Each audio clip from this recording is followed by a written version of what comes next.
Membrane proteins, membrane में पाए जाने वाले प्रोटीन्स, उसके टाइप्स, एक बहुत ही इम्पॉर्टेंट टॉपिक है, क्योंकि जितने भी फंक्शंस हैं मेम्ब्रेन में, उसमें मेम्ब्रेन प्रोटीन्स का स्टडी बहुत महत्वपूर्ण होता है। इसलिए हम लोग हमेशा कहते हैं कि मेम्ब्रेन प्रोटीन की अच्छी जानकारी, ठीक है। मेम्ब्रेन प्रोटीन्स की जब बात होती है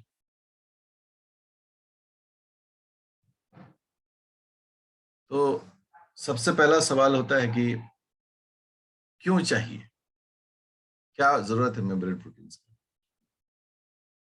तो जो लिपिड बायलेयर है, लिपिड बायलेयर, ये हाइड्रोफोबिक चीजों को अलाउ करता है,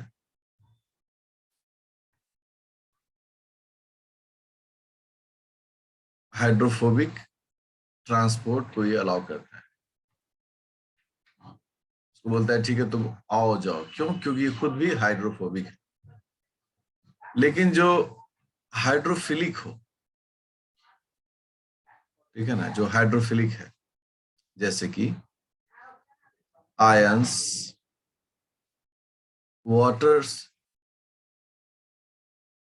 soluble molecules, soluble molecules, ठीक है, शुगर जिसे कार्बोहाइड्रेट कहते हैं, अमाइनो एसिड्स एक्सेट्रा, ये सभी जो है इसको मेम्ब्रेन के थ्रू पास कराना है। तो ये लिपिड बायलेयर के थ्रू नहीं होगा। इस काम करने के लिए चाहिए मेम्ब्रेन प्रोटीन, ठीक है। इसका मतलब है कि मेम्ब्रेन प्रोटीन सेलुलर ट्रांसपोर्ट के लिए एक बहुत ही महत्वपूर्ण पार्ट है। उसके अलावा क्या है? उसके अलावा है cell cell communication. Cell cell communication में भी मेम्ब्रेन प्रोटीन की जरूरत पड़ती है। इसके अलावा जो enzymatic activities in the membrane, उसके लिए भी चाहिए हमको प्रोटीन्स।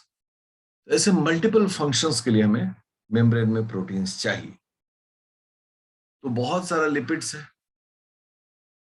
बायलेयर लिपिड्स, और लिपिड्स में अब आपने काफी गहराई से इसको पढ़ी है, और उसके साथ ऐसे करके प्रोटीन्स इस मेम्ब्रेन में चाहिए।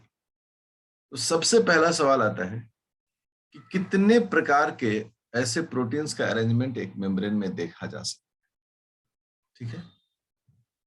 तो मेम्ब्रेन में प्रोटीन्स का प्रकार, या हम अगर बोले कि percentage of protein in a membrane, ठीक है, प्रोटीन्स वेट के आधार पर, अगर मेम्ब्रेन में इसके परसेंटेज को हम लोग को देखना हो, यह डिपेंड करता है कि मेम्ब्रेन किस प्रकार का काम करने वाला है, ठीक है ना। जैसे देखो myelinated myelinated nerve membrane, myelinated nerve membrane lipid rich होता है। इसमें लोगों ने देखा कि सिर्फ 25% प्रोटीन्स है, ठीक है, बहुत कम है। वहीं पर inner membrane of mitochondria,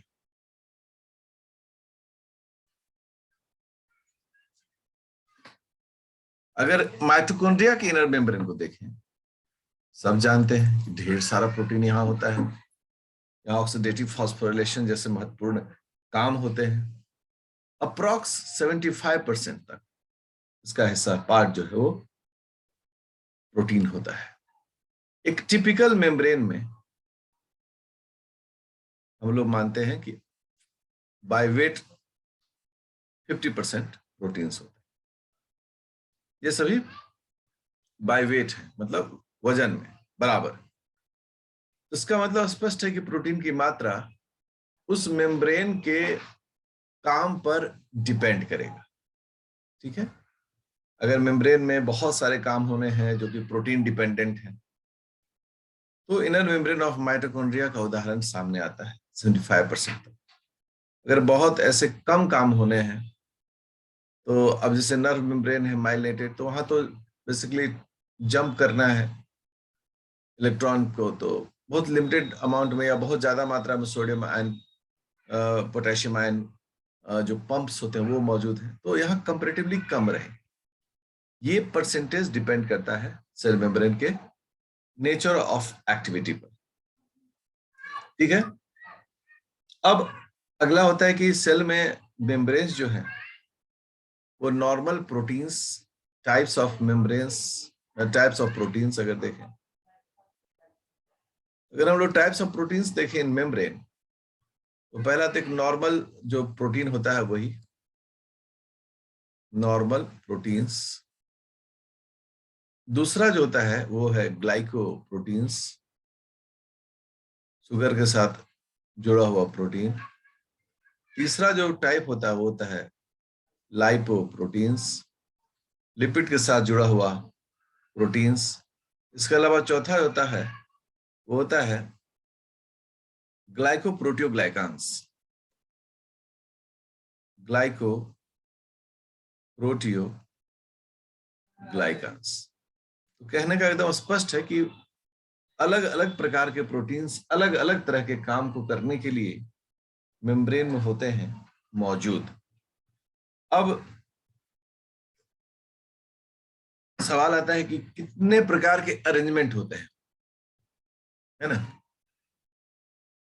arrangement of proteins in the membrane. Membrane में कितने प्रकार से इनका अरेंजमेंट होता है, बड़ा इंटरेस्टिंग है। अब आप देखें, मैं कुछ आपको ऐसे डायग्राम्स देखिए। ये एक हमारा मेम्ब्रेन है और लिपिड बाइलेयर ही हमारे मेम्ब्रेन में मौजूद है। अब जब हम इसमें डायग्राम्स देखें कि प्रोटीन का कैसा कैसा अरेंजमेंट होता है, तो आप देखें कि एक अरेंजमेंट है इस प्रकार से। ठीक है। अब एकदम बेसिक्स में हम लोग काम कर रहे हैं। ये एन टर्मिनल है, ये सी टर्मिनल है। एक दूसरा प्रोटीन और कैसा हो सकता है, सेम डायग्राम है, ये सी टर्मिनल है और ये एन टर्मिनल है प्रोटीन। तीसरा जो है वह इस प्रकार का हो सकता है।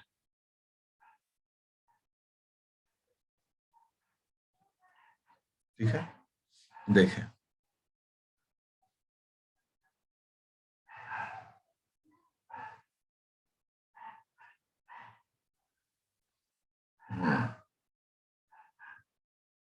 ओके, अब आप गौर करें, ये एक मल्टी पास प्रोटीन है। मान लो यहां पर कोई भी हो, सी एन कुछ भी हो, सी टर्मिनल हो या एन टर्मिनल हो, ये वेरी करता है। इसके अलावा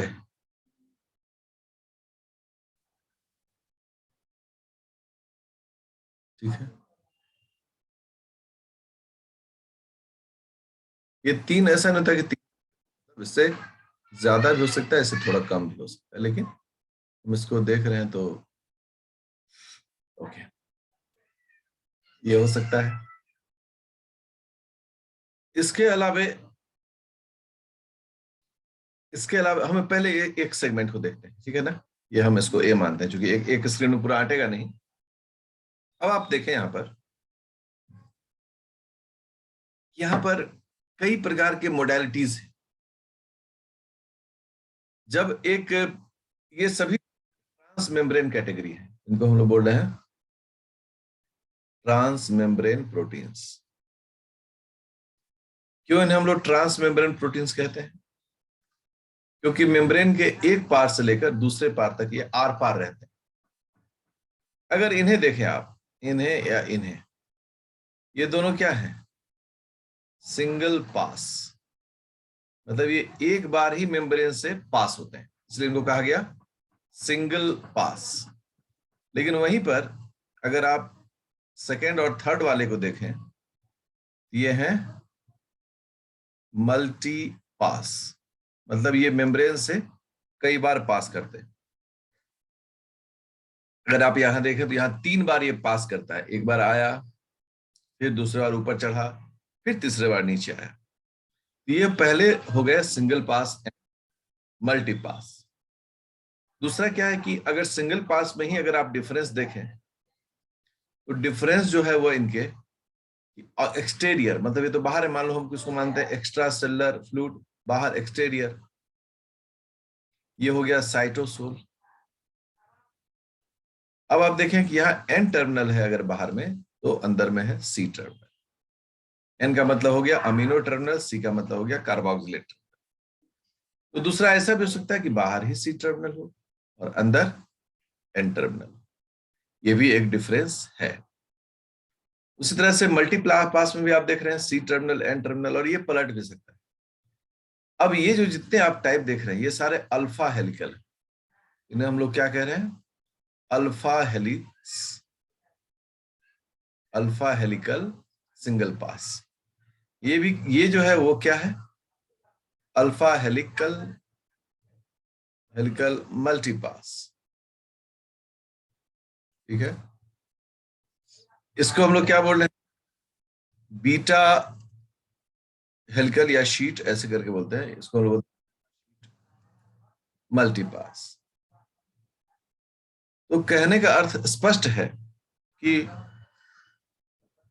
मेम्ब्रेन में जो ये जो लिपिड बायलेयर में जो ये ट्रांस मेम्ब्रेन प्रोटीन्स होते हैं, इनके कई सारे शेड्स हमको देखने को मिलता है। आइए, तो यहां पर आप चीजों को देख रहे हैं, ये बीटा शीट, बीटा बैरल भी कहते हैं लोग इसको, क्योंकि ये सब बैरल फॉर्म होता है। आगे इसका डिस्कशन अलग अलग होगा। ये एक टाइप होगा। अब हम लोग फिर आगे बढ़ते हैं और मेम्ब्रेन में और भी जो टाइप्स के प्रोटीन्स हैं उनको देखते हैं।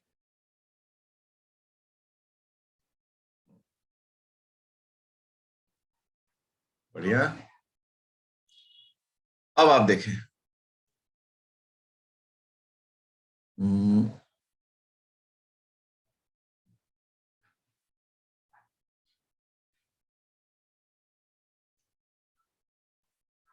देखें, एक ये डायग्राम हो गया,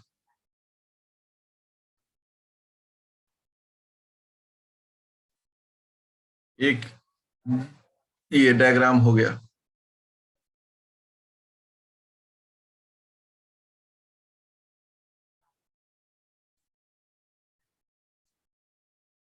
देख रहे हैं सब लोग, बल्कि आप बना भी रहे होंगे थोड़ा थोड़ा करके।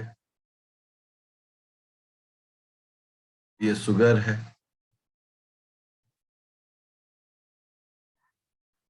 ठीक है, फिर शुगर से फॉस्फेट जुड़ा हुआ है, और इस फॉस्फेट से प्रोटीन जुड़ा हुआ है, ठीक है ना।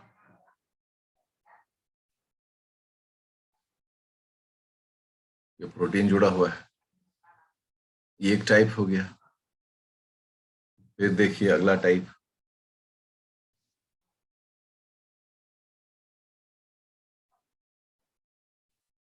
ठीक है जी। अब इसके साथ देखिए,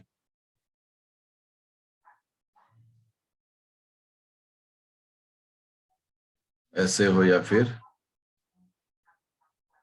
ऐसे। अब ये जो सेकेंड डायग्राम आप देख रहे हैं, इसमें प्रोटीन से कुछ टाइप्स जो है मेम्ब्रेन में आपको देखने का मिल रहा है। पहला जो आप देखें, ये जो है, इसे हम लोग क्या बोल रहे हैं, मान लो कि मोनोलेयर प्रोटीन, ठीक है ना। ये मोनोलेयर प्रोटीन जो है, ये एक ही लेयर में मौजूद है, हो सकता है कि ये नीचे भी हो और ऊपर भी हो सकता है। ये मोनोलेयर प्रोटीन हो। अब आप देखें, ये जो सिंबल है जिगजैग, ये लिपिड को दर्शाता है। तो जैसे ही हम लोग ऊपर वाले को देखें, तो यहां पर आपको क्या दिखेगा, इसको हम लोग बोलते हैं जीपीआई, पूरे से सेट को। जीपीआई मतलब जीपीआई स्टैंड्स फॉर, यहां से यहां तक को हम लोग कहते हैं जीपीआई। और ये प्रोटीन है, अर्थात जीपीआई से जुड़ा हुआ प्रोटीन, ये भी एक एग्जाम्पल हो गया। यहां जो है, यहां आप देखें कि मेम्ब्रेन में लिपिड से जुड़ा हुआ है protein. So this is lipoprotein, ये लाइपोप्रोटीन है। और यहां देखें कि यहां एक ट्रांस मेम्ब्रेन प्रोटीन है, ठीक है ना। इसके साथ एक पेरिफेरल प्रोटीन जुड़ा हुआ है, ठीक है ना। और ये दोनों के बीच का इंटरेक्शन है। सो हम लोग इसको क्या कह रहे हैं, इसको कह रहे हैं PP, P dash P interaction, protein protein interaction. ये ऊपर भी है और नीचे में भी पीपी इंटरैक्शन, मतलब प्रोटीन प्रोटीन इंटरैक्शन यहां पर मौजूद है। तो इस प्रकार से मेम्ब्रेन में ये प्रोटीन्स जो होते हैं वो अरेंज होते हैं। तो आप अगर गौर करें तो इन प्रोटीन्स का अरेंजमेंट अलग अलग कार्यों के लिए अलग अलग प्रकार से होता है। हमको इन सब चीजों पर ध्यान रखने की जरूरत होती है।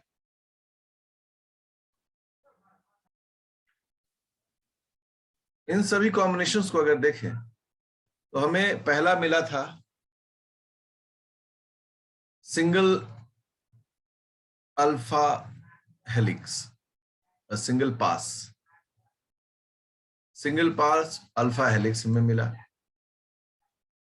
फिर हमें मिला मल्टी पास अल्फा हेलिक्स मिला हमें।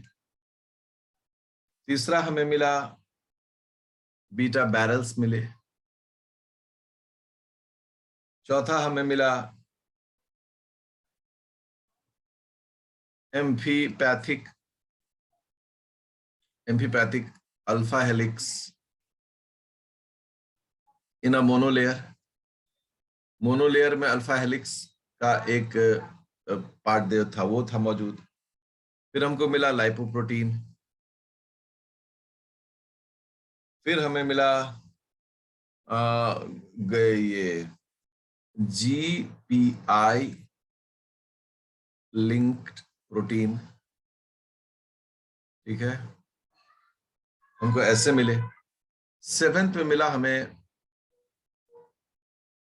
प्रोटीन प्रोटीन इंटरैक्शन मिला।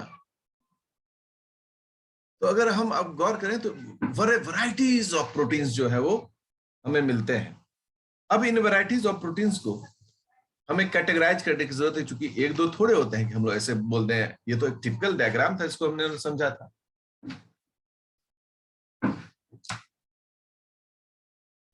एक टिपिकल डायग्राम में कितने तरह के होते हैं इनको तो हम लोग तुरंत समझ गए हैं। अब जब हम इसको टाइप्स में बांटते हैं तो मेम्ब्रेन प्रोटीन्स को हम तीन भाग बांटते हैं। अब यहां से तो आप लोग इंटरमीडिएट स्तर में भी पढ़े होंगे मेम्ब्रेन प्रोटीन्स तीन प्रकार का। पहला जो है वह है integral proteins, integral membrane proteins, पहला क्लास इसका ये हो। दूसरा क्लास जो है उसे हम लोग बोलते हैं पेरिफेरल मेम्ब्रेन प्रोटीन्स। क्या वो हो गया एम्फीट्रोपिक मेम्ब्रेन प्रोटीन्स। अब ये तीन प्रकार के प्रोटीन्स का हमें स्टडी करना चाहिए, जानना चाहिए। लेकिन उससे पहले एक बार हमें थोड़ा सा होमवर्क करने की जरूरत पड़ती है। विद्यार्थियों देखिए, ये हेड हो गया, ये इसका टेल हो गया, ये इसका हेड हो गया और ये इसका टेल हो गया। तो हेड और टेल ये बाइलेयर में है, लिपिड बाइलेयर में। हम कहते हैं कि इतना दूर जो है हेड का, ये पोलर है, मतलब यहां चार्ज है। ये भी जो है ये भी पोलर है।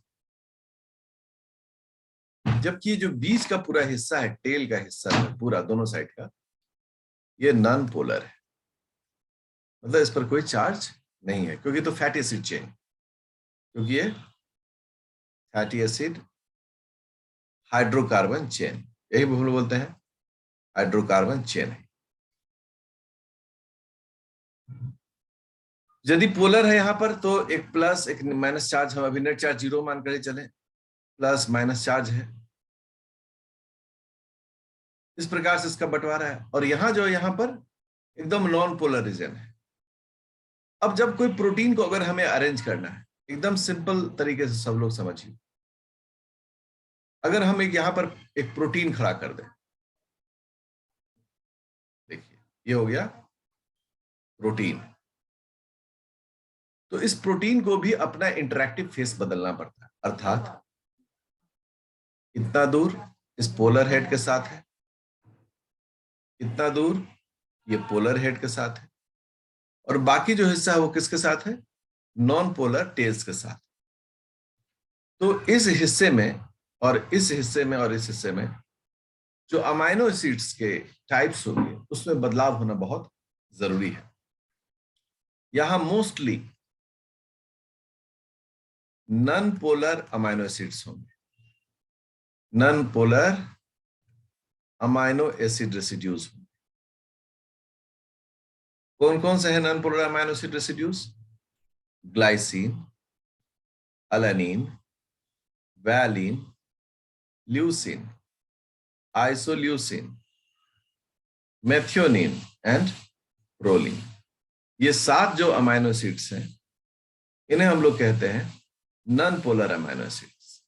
तो ये ज्यादातर यही यहां पर, ठीक है, नॉन पोलर रीजन में ये होंगे। ये अगर होते हैं नॉन पोलर को हम लोग दूसरे वर्ड में क्या कहते हैं? हाइड्रोफोबिक। तो एक कॉमन सेंस में हम लोग विकसित करते हैं कि यहां पर जो भी प्रोटीन्स होंगे उसमें ज्यादातर यही हो, और ऊपर में जो है यहां पर हाइड्रोफिलिक हो सकते हैं, हाइड्रोफिलिक हो सकते हैं, हाइड्रोफिलिक एंड हाइड्रोफोबिक दोनों तरह के यहां पर अमाइनो एसिड्स हो सकते हैं, ठीक है। तो एक बेसिक कॉन्सेप्ट आप लोग हमेशा दिमाग में बिठा कर चलिएगा, ये जो नॉन पोलर रीजन है इसका, जिसको हम ऐसे ब्लॉक डायग्राम में दिखा रहे हैं, ये जो रीजन है ये मोस्टली जो है वो हाइड्रोफोबिक अमाइनो एसिड से धनी होगा, रिच होगा, और बाकी जो हिस्सा है वहां पर हाइड्रोफिलिक हाइड्रोफोबिक दोनों अमाइनो एसिड्स हो सकते हैं। ये कॉन्सेप्ट को दिमाग में बिठा लो सब लोग। अब हम लोग इन टाइप्स के बारे में स्टडी करने जा रहे हैं कि क्या होते हैं ये सभी टाइप्स, ये तो होमवर्क करवा रहे थे। सबसे पहला होता है इंटीग्रल, इंटीग्रल मेम्ब्रेन प्रोटीन। अगर इंटीग्रल मेम्ब्रेन प्रोटीन्स के बारे में बात करें तो मेम्ब्रेन में कोई भी प्रोटीन जो मेम्ब्रेन में धंसा हुआ है वह इंटीग्रल मेम्ब्रेन प्रोटीन कहलाता है। कोई भी प्रोटीन जो मेम्ब्रेन में धंसा हुआ है, ये एक मेम्ब्रेन है, और यहां पर अगर कोई प्रोटीन इसके आर पार हो, ठीक है ना, आर पार हो या फिर मोनोलेयर में हो, ये सभी इंटीग्रल प्रोटीन्स कहलाते हैं। तो ट्रांस मेम्ब्रेन भी इसके अंदर में आएगा, ट्रांस मेम्ब्रेन प्रोटीन्स इसके अंदर में ही आएंगे, जो मेम्ब्रेन के आर पार होते हैं, पहला। और दूसरा इसमें जो आएगा वो आएगा मोनोलेयर एम्बेडेड प्रोटीन्स। जो मोनोलेयर में एम्बेडेड प्रोटीन्स हैं वो भी आएंगे, जैसे ट्रांस मेम्ब्रेन प्रोटीन्स में ये दोनों आ गए और एम्बेडेड में ये दोनों आ गए। इस प्रकार से इंटीग्रल मेम्ब्रेन प्रोटीन्स का एक बेसिक कॉन्सेप्ट हमें समझ में आना चाहिए। अब जब आगे बात करते हैं तो विद्यार्थियों तैयार हो जाइए, अब हमको इसको अच्छे से इसको समझने की जरूरत है।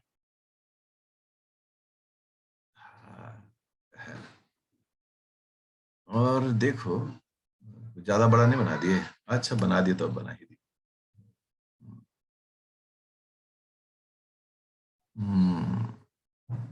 देखिए,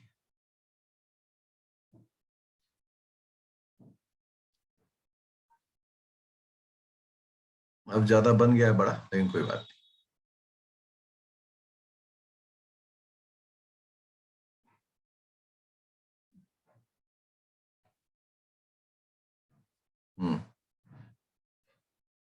देखिए, ये हो गया मेम्ब्रेन प्रोटीन के कॉम्बिनेशन। अब जरा देखो, हम जानते हैं कि मेम्ब्रेन के चारों तरफ का एनवायरनमेंट कैसा है, मतलब प्रोटीन के चारों तरफ का एनवायरनमेंट कैसा है। उस एनवायरनमेंट को भी हम लोग थोड़ा सा लाइन अप करते हैं। ये हेड का हिस्सा है, ठीक है।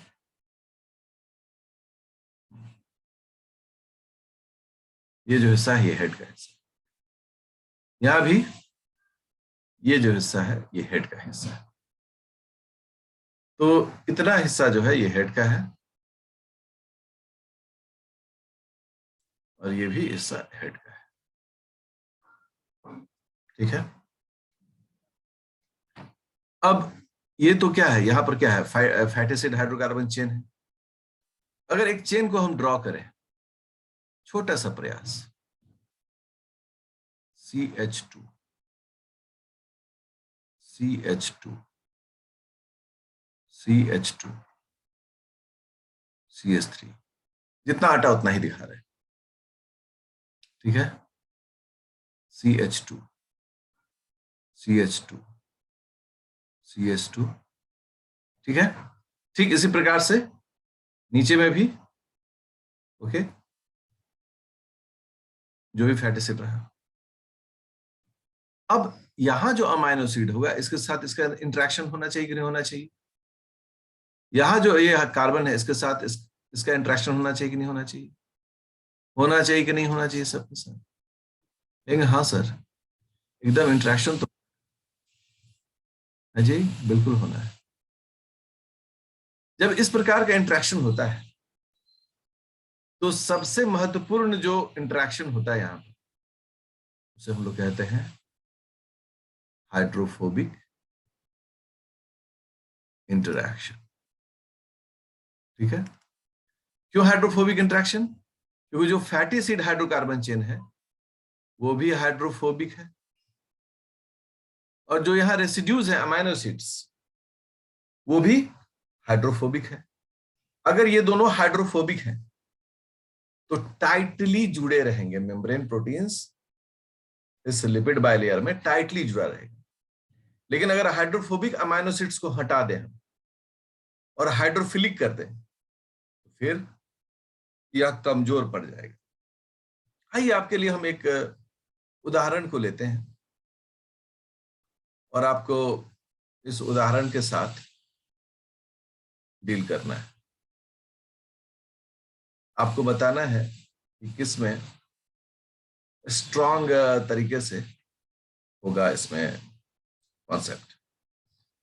Alanine, glycine, valine, valine, leucine, फिर हो गया एक ले लेते हैं हम लोग आर्जिनिन, एलानीन, एलानीन, ऐसे, ठीक है। एक ये कॉम्बिनेशन है।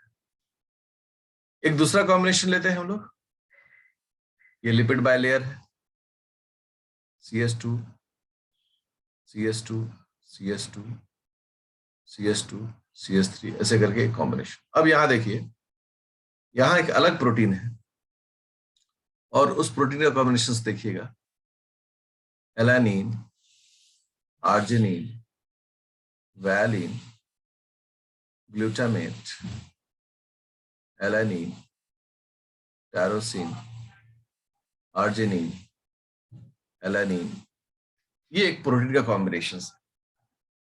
आपको बताना है ए एंड बी में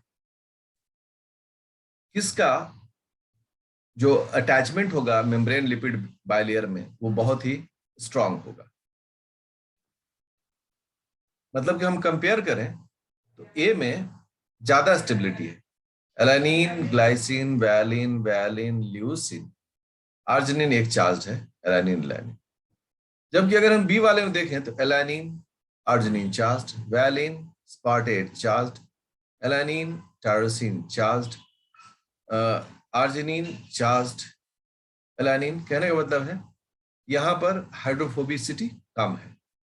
ये जो है ए जो होगा वो मोर स्टेबल होगा, ठीक है, मोर स्टेबल। और ये जो बी जो होगा वो क्या होगा, less stable. Got the answer? आप लोग एकदम इसको फॉलो करें, इसको समझें।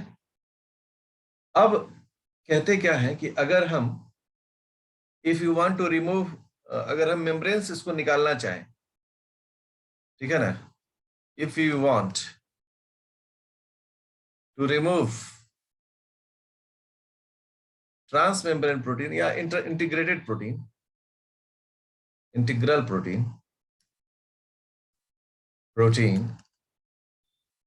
फ्रॉम बाइलेयर, अगर हम बाइलेयर से हटाना चाहते हैं तो यूज करें क्या, डिटर्जेंट, डिटर्जेंट और ऑर्गेनिक सॉल्वेंट, ऑर्गेनिक सॉल्वेंट।